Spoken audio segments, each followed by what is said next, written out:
Club Azteca is a building in Cleveland's Gordon Square, and it is set to be knocked down, but it holds significance to the Mexican community. Brandon Simmons shows us how their legacy will make it live on.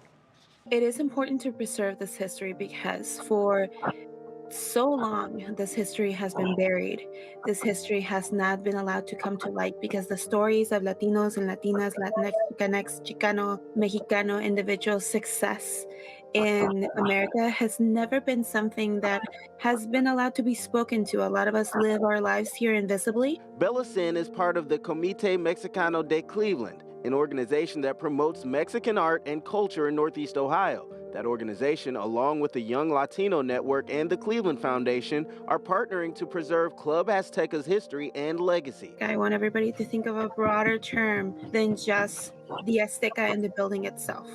There is a multitude of things that happen there politically, they happen there historically, that need to be talked about in a broader term. This is not just Mexican history, Chicano history, this is Cleveland Latino history. Club Azteca in the Gordon Square area is a simple one-story rectangular building, but it holds the untold stories and experiences lived by many Mexican and Latino immigrants who settled in Cleveland from the 1950s to the 2010s. It was a home away from home, hosting Christmas parties, Mexican Independence Day, and Cinco de Mayo celebrations. It was a haven where people could organize around political issues and celebrate their native food, language, and music. And when the idea of demolishing the building was presented publicly to Cleveland's Landmarks Commission in February, the Latino community rallied together in an attempt to save an important piece of history. When we think of losing these institutions, we think of thousands of people that are going to lose their history and their roots, right?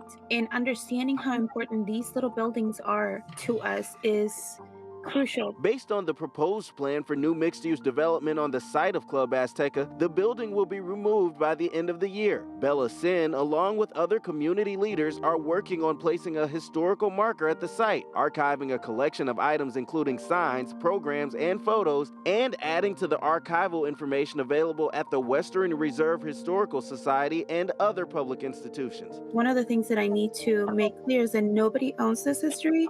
Is the history of the people that lived it, that we're just trying to collect and archive so generations coming, our generation now, can have access to that and not feel so invisible in history. For A Turning Point, I'm Brandon Simmons, 3 News.